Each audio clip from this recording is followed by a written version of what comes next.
솔로몬이 언약에 근거하여서 기도하는 내용이 다 마친 이후에 성전 봉헌식을 거행을 합니다.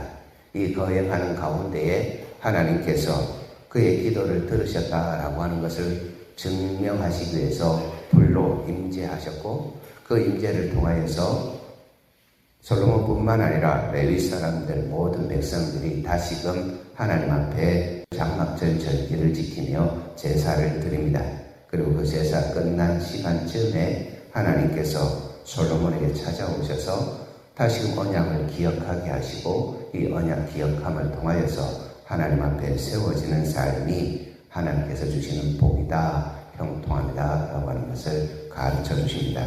오늘 우리는 이 말씀을 통하여서 하나님께서 우리에게 주신 은혜, 그리고 그 은혜를 마음껏 간직하고 누리는 삶이 무엇인지를 생각해 보겠습니다. 하나님께서 우리에게 주신 가장 크신 은혜는 예수 그리스도를 바라보면서 하나님을 의지하고 살아갈 수 있도록 하셨다라고 하는 것입니다. 어제 아침 우리는 요한복음 14장 14절의 말씀을 통하여서 내 이름으로 무엇이든지 구하면 내가 시행하리라 라고 하신 예수 그리스도의 약속의 말씀을 들었습니다. 예수 그리스도의 이름으로 무엇이든지 구하면 다 듣고 행하시는 분, 하나님의 때에 따라서 우리에게 가장 좋은 시간에 가장 좋은 장소에서 이루어 주신다라고 하는 약속을 하셨습니다.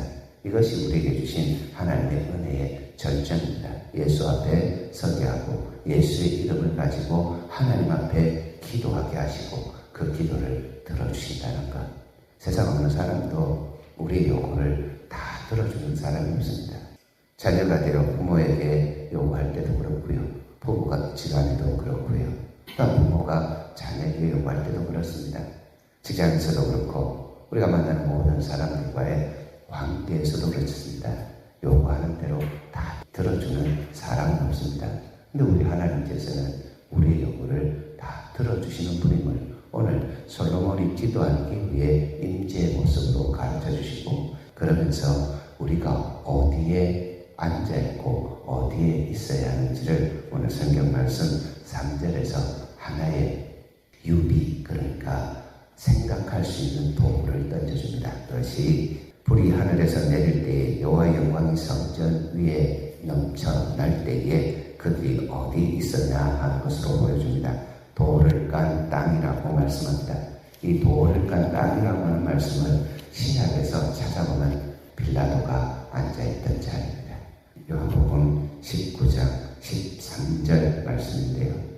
빌라도가 이 말을 듣고 예수를 끌고 나가서 돌을 깐 뜰에 있는 재판석에 앉아있더라. 가바다라고 하는 말을 쓰는데요. 이스라엘 백성들이 성전에 임하시는 하나님의 영광을 보며 그들이 돌을 깐 곳, 그 하나님께서 재판하시는 곳에서 이스라엘 백성들이 다 머리를 숙여 하나님을 경배하더라. 이것이 오늘 우리에게 큰 은혜가 됨을 기억하셨으면 좋겠습니다. 조석변게 한다는 그 표현이 있습니다. 사람은 아침과 저녁이 쉽게 달라진다. 또한 우리의 이 생각들이 지금 생각하고 있어도 고개를 돌리기만 해도 바뀌는 그 모습처럼 쉽게 바뀝니다.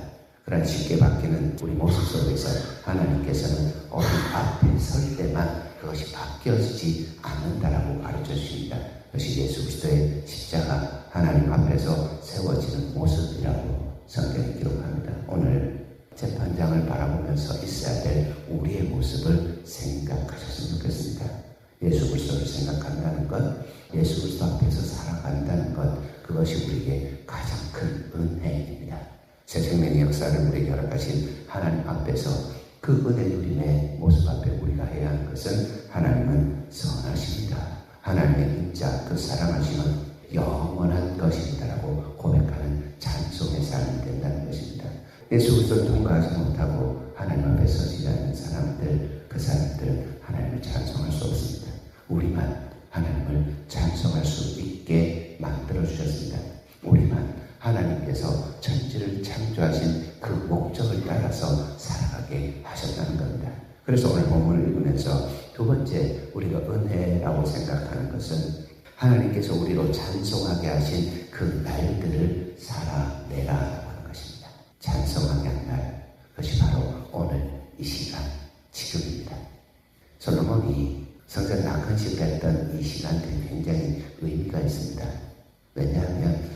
솔로몬이 성전을 다 지었다는 것이 이 유대 달력으로 8월달입니다. 그런데 지금 낙성식을 하는 시간은 7월달입니다.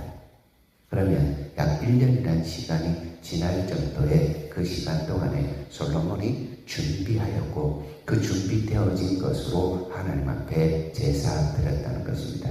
여러분, 솔로몬이 이 1년이라는 시간 동안 준비했던 그 준비의 마음, 그리고 준비되었던 그 모든 예물들을 한번 생각해 보시죠. 그냥 흐트르게 하루를 보내면서 준비했을까요? 그렇지 않습니다. 오늘 성경 5절입니다. 솔로몬 왕이 드린 제물이 소가 22,000마리요 양이 12만 마리라. 엄청나지 않습니까? 1,000번째를 넘어서는 일이 이렇게 일어났다는 거죠.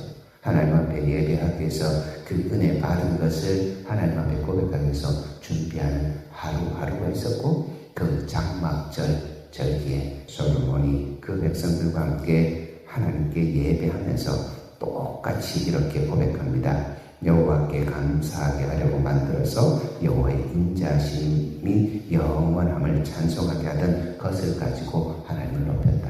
은혜에 감격하고 은혜에 보답하는 삶이 그렇습니다.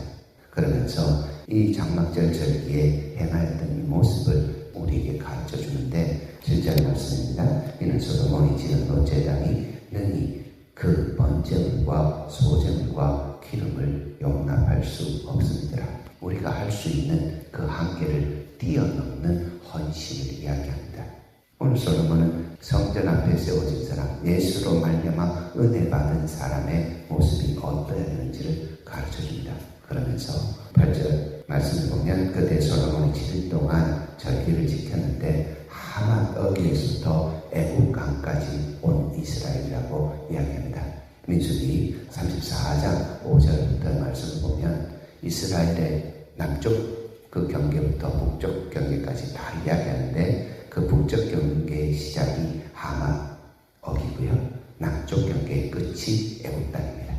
그러니까 온 이스라엘, 우리로 정하지 말고 하나님께서 우리 가운데 이루신 이 모든 것을 가지고 우리의 이 삶의 현장에서 하나님을 높이는 삶을 살아가라고 선언하고 있다는 겁니다.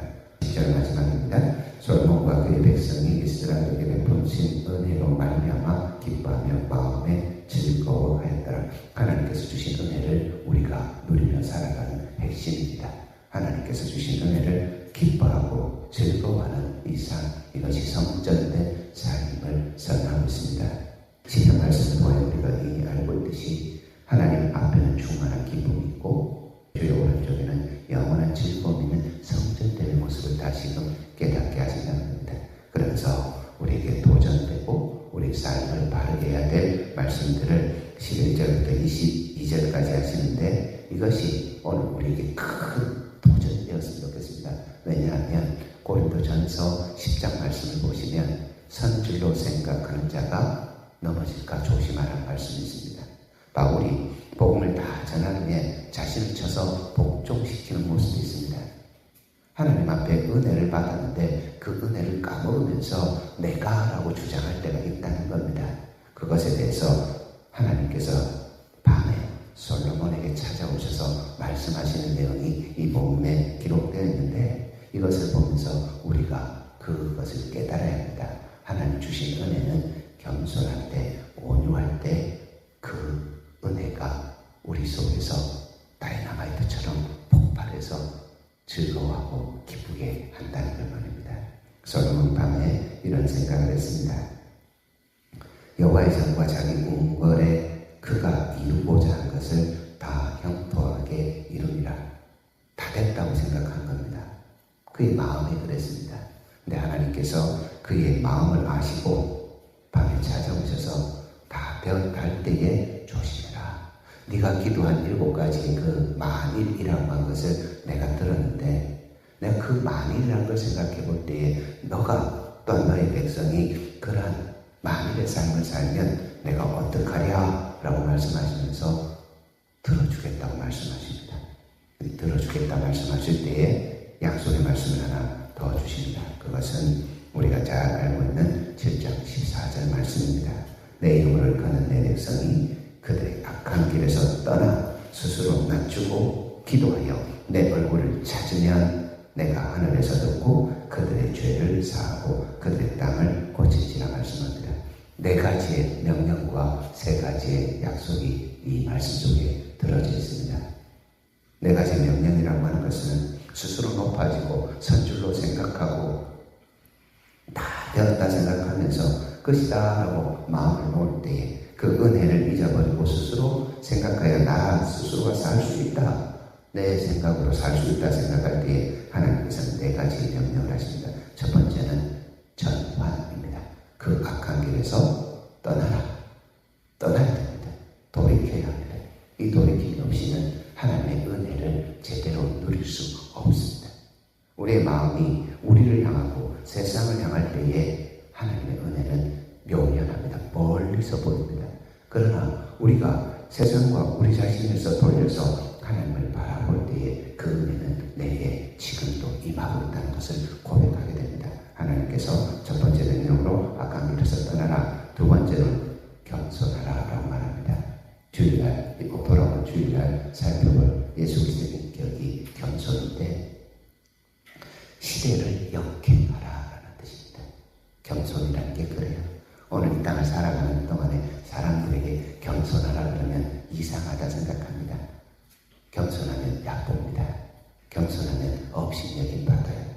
겸손한 것은 없는 사람들만 그렇게 한다라고 생각한 비굴 정도로 생각합니다. 그런데 성경은 그것이 아니라고 말씀합니다.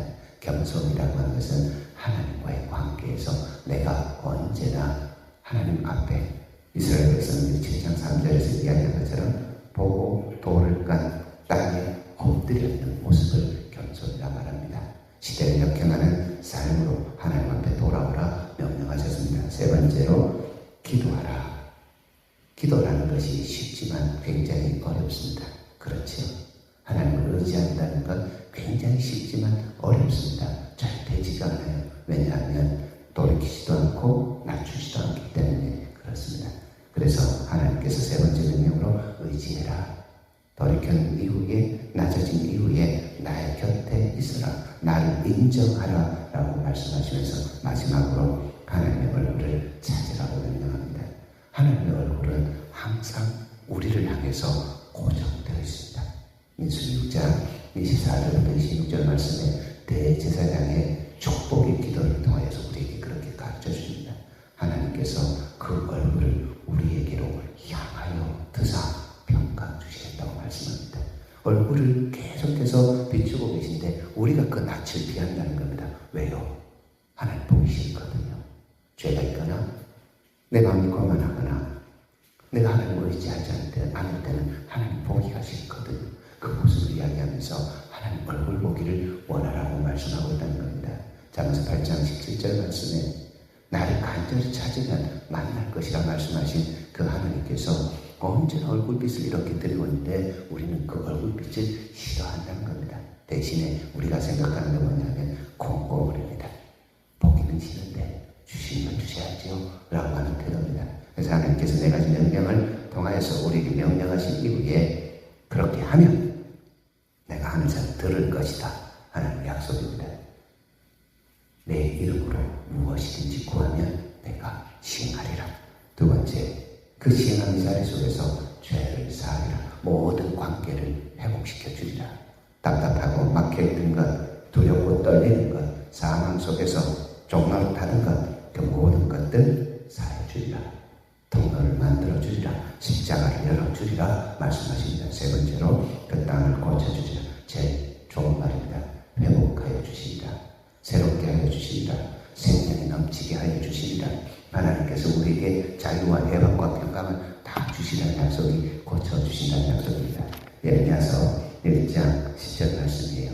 하나님께서 이 성전을 허물어 버리실 것이라는 약속을 아이 예레미야에게 하십니다. 보라, 내가 오늘 너를 여러 나라와 여러 왕국 위에 세워 내가 그것들을 뽑고 파괴하고 파멸하고 넘어뜨리며 건설하고 심게 하였느니라 하느니라 말씀합니다. 무슨 말씀이냐면 성전 다 지어놨더라도 회개하지 않고 마음대로 살고 하나님 율례와 법도 마음 지키지 않고 자기 법으로 살아가는 사람들 뿌리 뽑아내고 이 이 성전이라도 다 무너뜨리겠다고 말씀하신 20절의 말씀을 하나님께서 이루신다는 겁니다.